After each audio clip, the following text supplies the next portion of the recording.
ended without pay. I love my team. I'm dedicated to my teammates, and that's what we're talking about. I did what I did. It was love. I hope people see it and respect it. Telvin Smith taking the option offered by a new league policy that allows players to stay in the locker room during the anthem if they don't want to stand. The NFL said Thursday it will not discipline players for protesting while working with the Players Association to reach a resolution over the anthem policy. And that was Emily Rao reporting. Joining us now to talk about the protest, we're joined by Vecchio. He's a Republican strategist. Also joining us is Democratic strategist Michael Tobman.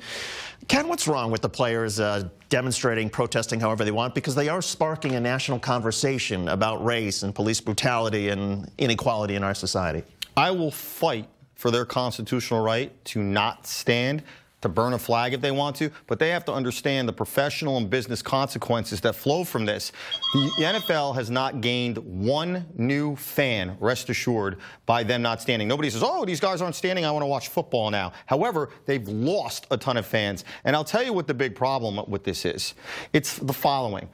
If you had a car damaged, don't come to me. I don't know what I'm talking about. If you need brain surgery, don't come to me. But I am an absolute authority in criminal law, not just because I'm a former judge and a former prosecutor, but I'm the author of the best-selling criminal law books in the country. And I have researched and written on this issue, and multiple times, there is no more police violence or wrongful arrests against African Americans than against white people. It is equal. It's not a racial thing. It is a power abuse thing. And I went to law school to fight power abuse. Bad cops, bad prosecutors, bad judges. So I'm not sticking up for these bad people. I'm saying it's not racial. It's power abuse, and these people need to stop because they're embarrassing themselves. It's not rationally connected. All right, Michael, how do you feel when a player takes the knee? Do they need to stop?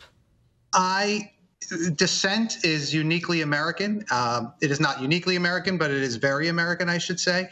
And, you know, I'm not quite sure, while my colleague may be exceptionally well pedigreed, I understood only about half of what he was saying because a lot of it wasn't about the issue at hand, which is the relationship between team owners, the NFL, the players union, and then we have the president weighing in on something that really the president has no role weighing in on other than we're approaching the midterm elections and he likes to motivate his base. I'm a lawyer too. We're not talking about that. We're talking about a very specific issue. And I'm with the players on this one. And I'm also with law enforcement. And I'm also with the communities that feel as if they are being prejudiced against. You could be on all sides of this and be genuine and sincere. But, Michael, if the players have an absolute right to do as they wish, which I think we all agree on, doesn't the president also have a right, if he wants to make politics out of this, go for it?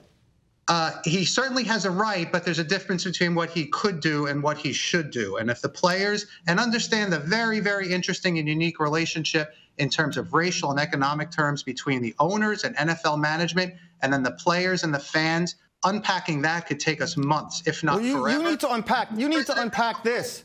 You need to unpack this because you're obviously trying to treat the symptom and not the cause. What I'm talking about is directly related to it. Why are they taking a knee? Most of them are saying they're taking a knee because they're trying to fight against police brutality and wrongful arrests against African Americans. And on another side here, the president, as David Schuster just said, he has a constitutional right to say what he wants to. And if they want to go back and forth about this, they can. But I say this, why don't we stop talking about race? Why don't we stop categorizing people? Why don't we just look at people as human beings and stop this nonsense? Because in 2018, there is discrimination equally across the board to every race, ethnicity, and religion. It's not unique to any singular race. And that's where the problem really lies. I would love to disagree agreeably with you on this, but you are being extremely and surprisingly naive about what is a very sophisticated and very difficult issue. Nobody's ever called me naive. You can call me a jerk if you want, but not naive. Come on, guys. Sorry. So, by the way, the president, he wrote that the players, they want to show their outrage at something they're unable to define. Do you think it's right? Are they unable to define what they're protesting? I think that some of these players, in their good hearts, believe that they are taking a stand to try to fight something that they think is a pandemic. But what everybody needs to realize are the facts. Factually, there's no opinion here. There's no more police violence. If I grant you, though, on the police violence, would you also agree, though, that on the larger issue of inequality, there's still incredible inequality and a lack of inequality in terms of opportunity depending on race in our society? I don't think so. And especially for these people, they're making tens of millions of dollars a year. Man, they're living the American dream. They're not speaking up for themselves. They're speaking up, Michael Tobin, for people who don't have the same opportunities, the same educational opportunities. But again, to Ken's point, maybe we are missing the larger issue here in all of this by making this so much about the anthem and whether the players are standing or sitting.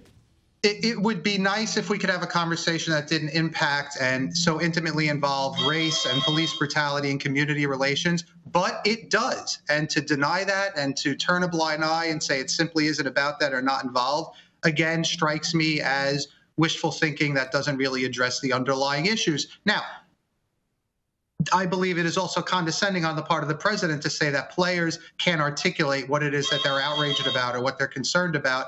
That just is deeply insulting. And again, I work with Republican candidates, conservative candidates, Democratic candidates. I work with law enforcement, and I've also moved around the state organizing. This is an issue. It's not insulting. It's not insulting because he is accurate. A lot of these people don't know what they're trying to protest. Some of them do. Some of them are just following along. It's just like Republicans that follow other Republicans robotically and Democrats that follow other Democrats robotically. I have an idea. Who's going to become the next NFL champion? Quick.